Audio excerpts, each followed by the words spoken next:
Hi everyone. Happy New Year, and hope we are bracing up for the weekend. It's officially game week 20 now, the horizon. Game week 19 wasn't the best game week for me. I had my fourth captaincy blank. I made Cole Palmer my captain, and he blanked. So I've had a captaincy blank from Haaland, Palmer, Saka, and Konya. So yeah, four captaincy blanks in 20 game weeks, I would take that is fair enough. And our rank dropped from 75k to 145k. Right now, we are sitting at 169k actually. Life rank says 169k. That's still the top 1.6% of managers. So guys, I'm running through my wildcard team, which I did in game week 19. So I used the first wild card of the season in the last game week of the first half of the season. So this is why I say, guys, we need to be strategic about FPL. My aim is to finish in top 50k. So I chose to play a different strategy this season. I have been taking hits and making transfers, -4, use my free transfers to this point. So the idea was to make sure my first wild card prepares me for the first 6 game weeks in the second half of the season. So that means I can still keep my second wild card for as long as I want to, and I can use the free hit when I want to. And that why I'm saying this is because, guys, it's gonna be a tough season. It's gonna be a roller coaster kind of season. We're going to have blank game weeks. Even though they projected there won't be any double game weeks, right now we are having literally 2 double game weeks from the projection of things. One is confirmed. There might be another double game week just before the game week 36 or something thereabout. So guys, be mindful how you use your wild card. But still, yet if you're using the wild card, the second wild card, yep, my team is not a bad one. You could pretty much go for players from these teams. I have a previous video about wildcard, where I did share a lot of about 3, 4 teams that you could go for on a wildcard, including one team that has Erling Haaland, guys. So the best way to go about this is pretty much invest in Crystal Palace. They've got the next 6 to 9 games as a very good run of games. You might want to avoid Mateta. He doesn't do the numbers at the moment, but I brought him in because he's more like an investment strategy. He's expensive, even though he's not giving the points. I just want to have an expensive striker up front. So just in case I want to do a swap for another attacking player, it could be maybe a Cody Gakpo. Just before the Liverpool double game week, I could bring in Cody Gakpo for Mateta. Easy swap, and because the value is there. But if I go for a Raul Jimenez, I might be tempted to spread the rest of the funds on other position in the team, and that could mean not having the funds to upgrade to a Cody Gakpo or Luis Diaz at any point in the season. So, guys, the idea is to invest in Mateta. Their run of games are good. Ismail Assar seems to be the new differential player. He's doing the numbers lately. He did lose a chance, one-on-one chance with keeper last game week, but I'm positive. Munoz lost an empty post that wasn't the best to watch, but guys, also just gonna say you can do the triple Liverpool, but the only player that's nailed on in Liverpool, I would say, is Mo Salah. Every other player are pretty much prone to rotation. I might even put McAllister there, but McAllister is not really giving us the FPL points we all desire. So, guys, I would stay away from Liverpool players unless for Mo Salah. And then just before the double game week, I would look to bring in 1 or 2 Liverpool players. But right now, Trent Alexander-Arnold is an absolute hold. Why? Because players like Haaland have not been giving us the numbers, and Saka is out injured. So this automatically means a lot of managers have more money to spread around their team, because I'm sure we are all not just going for Mbeumo, Palmer, Salah. So yes, obviously more money to go around, and we could now go for a player like Trent in defense. And I have made a transfer. I've taken out Cunha for the prolific Wood. I've never owned Wood all season. Hopefully his goal scoring doesn't stop right now that I'm bringing him into my team. So guys, in the next video you will see what my game week 20 team exactly looks like. This app doesn't allow us show the previous game week, but it does let us see the projected future of the players. Like tell us what the expected points of each player would be. moving forward. So I'm just gonna go to plan now. So this is plan, and this is the plan it has for me. It wants me to play this team, but I'm quite divided about the defenders. I'm very sure Chelsea will get a goal against Palace. So yeah, that's it. The projected points for Munoz says 2.2 expected points against Chelsea. So that means he's probably going to concede goals and only get a 90-minute point. And let's take a look at Robinson. Robinson has a 4.7% chance of getting points against 4.7 points chance, like 4.7 expected points, so to speak, against Ipswich. So guys, this means he would play 90 minutes and could get clean sheet points against Ipswich. So these are the things this app is good for. I just jumped on it this weekend, and it even tells you what player you could do a transfer for. But I'm not a fan of that because I never really like people giving me ideas of players to buy. So that being said, you can go for certain teams if you don't want to go for the Palace, the Liverpool, the Newcastle. You can go for certain teams like avoid Arsenal though, guys. I'm gonna say it. Avoid Arsenal. The teams I was gonna say you can go for are Fulham, Aston Villa, Nottingham Forest. These teams, even Crystal Palace. These teams they are starting to pick form. I know what I'm saying, guys. They are only just gonna get better. This team will trouble the rest of the league. So Arsenal playing against Brighton away is not a good fixture for Arsenal defense. So if you have the triple double Arsenal, good luck to you. You're probably not keeping clean sheet this week.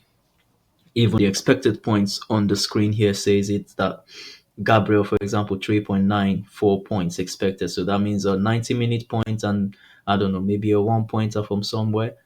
Even Saliba has a 2.4% chance of expected point. Why? Because Saliba easily gets a yellow card, so he would probably just give you 90 minutes point. Guys, I will avoid Arsenal.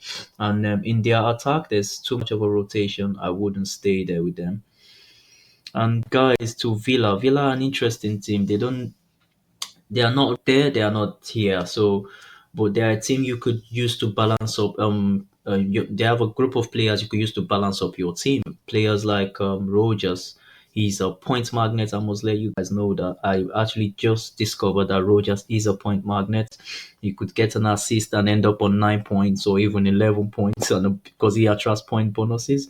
And in the topic of Watkins, I think Watkins is gonna retain his spot as the number one striker for Aston Villa. I don't know what's going on Emery. He's not really encouraged my boy. Like, I mean, Watkins was doing the numbers when Villa wasn't even playing very good.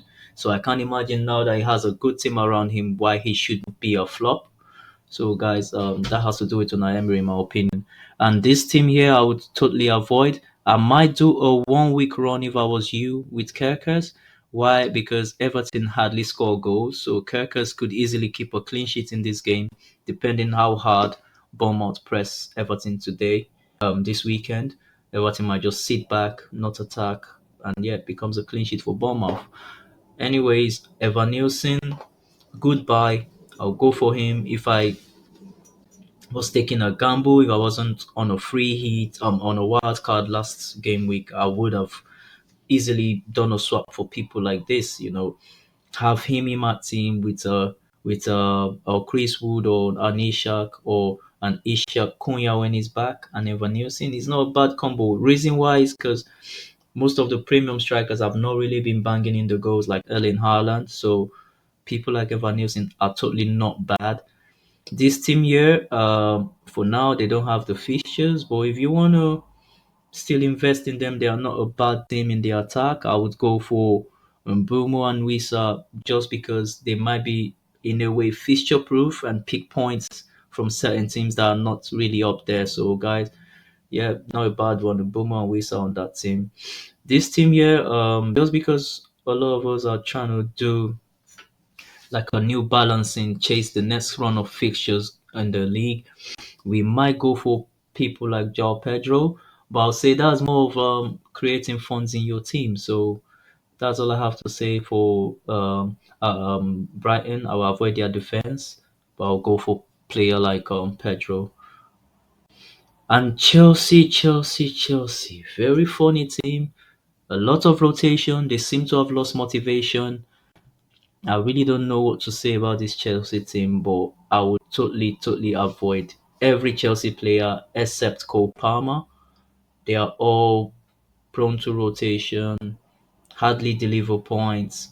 I was thinking Madueke would deliver points just as how Palmer and Jackson is delivering points, but this trio of Chelsea players seem to have just lost the motivation. Palmer has been unlucky though, but the rest of them seem to have forgotten how to get to the nets. And this is the team of the season. This is the team why everyone is on a wild card. Crystal Palace. Their next run of games are looking really nice, and they just started to win again. They did a 2-1 win in their last match. So that's just to tell you, like, these guys might just be knocking on the door again. We all remember how they ended last season and the number of points this team gathered last season. Last season, they were exceptional. They literally were beating everyone, beating all the teams you expect them not to beat. So the only thing I have is their main strikers are not just scoring. Like Mateta couldn't just register a point against Southampton, and I found that funny because he lost the chance. Sa lost the chance that was saved by the keeper, and then we had Chaloba getting the goal. And in one of my wild card team, Chaloba did make it in the team with the Haaland, and he got a goal last game. So if you went with that team, you're probably smiling right now. And yeah, guys, so Eze, Mateta, Sa are easy buys. Munoz in the defense. I might even go for Chaloba if I don't have the funds and I'm trying to balance up the team. Mitchell is another good shout. It's doing the numbers. He's just a quiet player that actually does the numbers, guys. Watch out for Mitchell. And this team, the only reason I have double Everton players and in the defense is because they have the defensive record for the season so far. They are one of the best defensive teams so far this season, and they have the double game week coming. That's the only reason I'm looking at them. And this team, they are just punching above their belts, guys. I would look at getting Jimenez if I'm trying to get a striker in form right now in the league. He's a good buy. Castagna is a very good player for his price. Robinson, we all know Robinson has been doing the numbers all season. Probably the highest assisting defender all season, guys. We all need him in our team if you know what you're doing. And this team here, I'll just call them spoilers. They're spoiling everything. Literally beat Chelsea the last time I made my captain blank. Delap is a good shout. If you're looking to make funds for other players in your team, Delap is a good shout. Leicester City, I will avoid Leicester City. If you want to have a gamble on Vardy to still give you one or two goals here and there, he's a good shout. Liverpool, too much rotation, quite expensive. And I don't want to lock so much money on a player that doesn't have an assured 90 minutes. So, guys, the idea for this Liverpool team is hold on to Mo Salah. You can, at the moment, hold on to Virgil and Alex. Virgil is a stronghold, but Alexander Arnold might be prone to rotation when Bradley comes back. Like the coach said, they are now training again. Konate is training again and Bradley. So that means Alex might be getting some quick subs or some rested games. Meanwhile, in the attack, I would say, guys, Gakpo and Diaz, I total avoid, man. The rotation is too much. The money is a lot to be locked on players that might just give you 0 points on a game week. Because I remember 2 game weeks ago, Diaz completely didn't even lace his boots to come on the pitch, and that really hurt a lot of managers. And down to Man City, they're starting to pick form again. I might go for robots if I was you, but guys, I would totally stay away from this team. I like consistency before I go for certain players. They look totally out of form, like they don't even know what they're doing. They're trying to fight back in the last 2 game weeks, guys, but I'll totally avoid them. I'm looking to run a team that goes smoothly for the next 6 game weeks. It's actually even unfortunate that we had to replace Cunha already so early in the season. On the wild card, not the season rather. So, but yeah, while the change was done, I did bring in Chris Wood, so I think I'll be fine. Chris Wood should do the numbers. This team literally should be the best team of December. They've delivered points on points from defense to midfield to attack. Like it's almost at a point whereby any Newcastle player you had in your team probably gave you points, whether it's Dubravka, whether it's Lewis Hall, whether it's Bond, whether it's Gordon Murphy, Joel Linton, Ishak. These guys have all delivered points once or twice, minimum twice in the last 4 game weeks. So they are a good team, guys. You can go for as much as you want in that team. Same with the Forest team. Very good defensively. In the attack, I'll still say Wood is the player to go. Maybe Gibbs White and Elanga. You could totally have those guys in your team. They are very nailed on.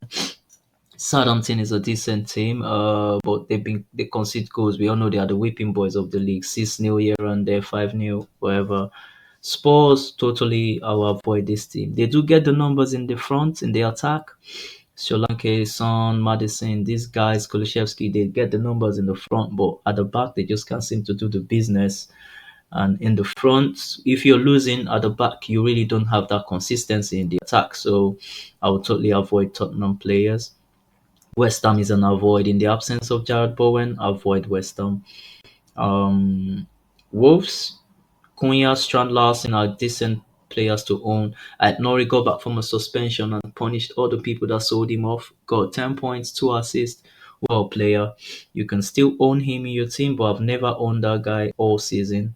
So yeah, back to my team. So yeah, guys, the only headache I'll have this game week is what defenders to start and what defenders to bench. So Munoz against Chelsea is not the best shout. Even I'm thinking I might even bench Gabriel as well because Brighton is not the best shout as well for Arsenal to go to. They might not just keep a clean sheet there. The only thing is Gabriel does get goals, so that's why he's in the starting lineup. Otherwise, I'll do a straight swap for Gabriel to Robinson or even Mikolenko. I have more confidence in Everton keeping a clean sheet against Bournemouth than Arsenal doing the business against Brighton in their home. So guys, and for Trent Alexander-Arnold, he's just there because of the upsides, the free kick advantages and the corner kicks. That's why he's in the team. Ismail Assar, a bit of a gamble this one because whatever he's gonna do against Chelsea, I feel Murphy would do maybe the same against Tottenham. But I feel it's gonna be a wake up call kind of game for Crystal Palace, and they're gonna like totally be all over Chelsea this game week. So guys, I'm fingers crossed holding on to this team for the game week. So except for Cunha, whom I've taken out, look at his fixtures all red. Aston Villa, Liverpool in front. So if you have Cunha, guys, get rid of him. Go for a Chris Wood. Go for a Raul Jimenez. I'll go for a striker that I know is just gonna pop the goals. It could be in a smaller team. I could go for Delap. I could go for Vardy, but just make sure it's a striker that gets the goal. So guys, that's my game week 20 update. Wildcard team ideas, players you can think about in your team for the game. So guys, that was my game week 20 roundup. If you do enjoy the video, click like and subscribe to the channel. And for now, I would be thinking my captaincy would go to Mo Salah and not stay on Kopama. So Salah captain, expected point 7.6 against Man United. And for Palmer, his expected points is 7.0.